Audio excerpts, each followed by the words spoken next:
یہ سجیشن دینا چاہ رہا تھا کہ سر میری صاحب جیسے کہہ رہے تھے کہ ہمیں لوگوں کو باہر نکالنا ہے. سر باہر ہم نے نکالنے سے پہلے ایک چیز اور ہے. جیسے ہم سارے زندگی میں اپنے ڈیلی کی روٹین میں سب کسی دودھ والے سے ملتے ہیں, کسی سبزی والے سے ملتے ہیں, کسی دوسرے بندے سے عام بندے سے ملتے ہیں. ہم نے ان کے ساتھ یہ پولیٹیکل ڈبیٹ کرنی ہے سر, اس کو سمجھانا ہے, اس کو بتانا ہے کرنٹ سینیریو میں. By God, Twitter, Facebook, YouTube میں ہم جتنا مرضی سر ادھم مچا لیں, یہ ہم سکسیسفل نہیں ہوں گے جب تک عام آدمی جو یہ چیزیں نہیں یوز کرتا, ہم اس کے ذہن میں یہ نہیں ڈالیں کہ یار کرنٹ سینیریو کیا ہے, ہمارے ملک کے ساتھ کیا ہوا ہے, یہ کیا کر رہے تھے, اب کیا ہوا ہے, اور اب جو رجیم چینج کا جو ایشو ہے یہ کیا ہے, اور ہمیں اس سے کیا نقصان ہے. تو میرا یہ تمام اپنے سینئر سے, جیسے یہ میر صاحب ہیں, یہ کرن صاحب ہیں, یا ادر جتنے بھی آفسرز ہیں, یا ادرس کوئی بھی بھائی ہیں, وہ ہر بندے سے ملیں, عام آدمی سے ملیں, فروٹ والے سے, دودھ والے سے, سائیکل والے سے, ٹیکسی والے سے.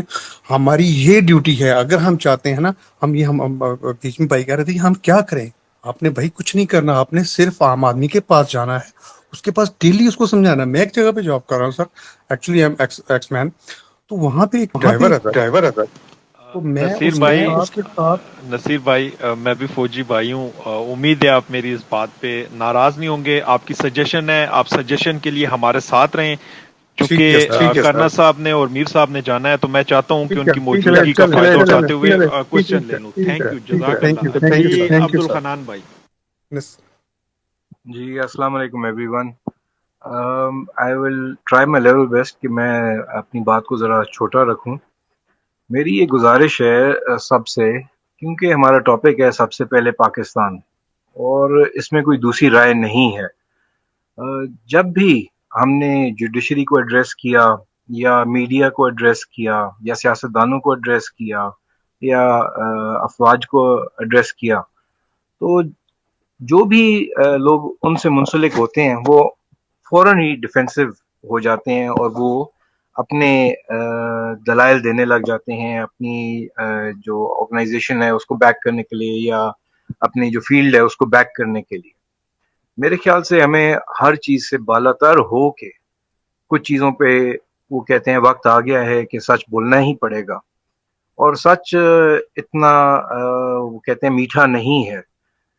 اس میں جہاں تک بات ہے, جو آج کل یہ پی ڈی ایم اور جو برسر اقتدار لوگ ہیں, اس میں تو کوئی دوسری رائے نہیں ہے کہ ان کا سچ تو ہمارے سامنے کھل چکا ہے.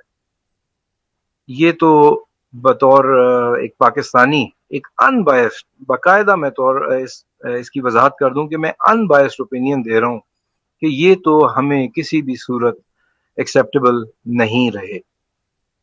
یہ آج اقتدار میں ضرور ہیں, لیکن وہ بھی اپنی گیم تھی. بہرحال جہاں پہ بات آ جاتی ہے, ہم پاکستان تحریک انصاف کو اتنا بیک کرنا چاہ رہے ہیں, اور ہم نے سب نے اس کے اندر بہت بڑا اپنا کردار بھی ادا کیا, ہر فرد نے کردار ادا کیا.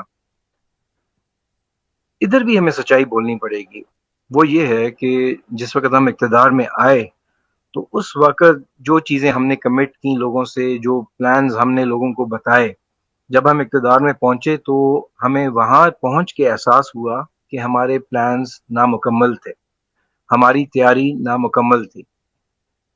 اب جب کہ ہم ایک پوری کے پورے نظام کو ٹکرائے ہوئے ہیں, اس میں میرا سب سے پہلا سوال تو یہ ہے کہ کیا ہماری اس کو آگے چلانے کی تیاری پوری ہے.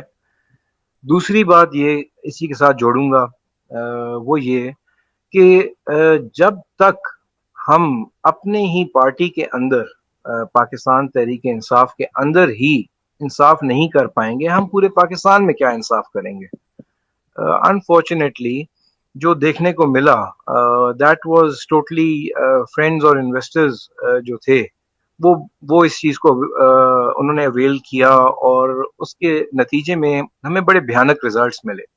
آج سے 4 مہینے پہلے, ہم ایک شارٹ ٹرم میموری لاس کا ہمیں ایشو ہے پوری قوم کو.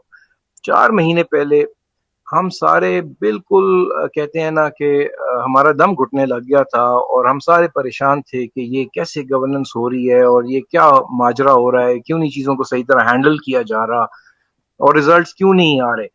کچھ اس میں وجہ یہ تھی کہ ہمارے کلیمز بہت ٹال تھے، وچ آئی ڈونٹ ریئلی مائنڈ، کیونکہ ظاہر ہے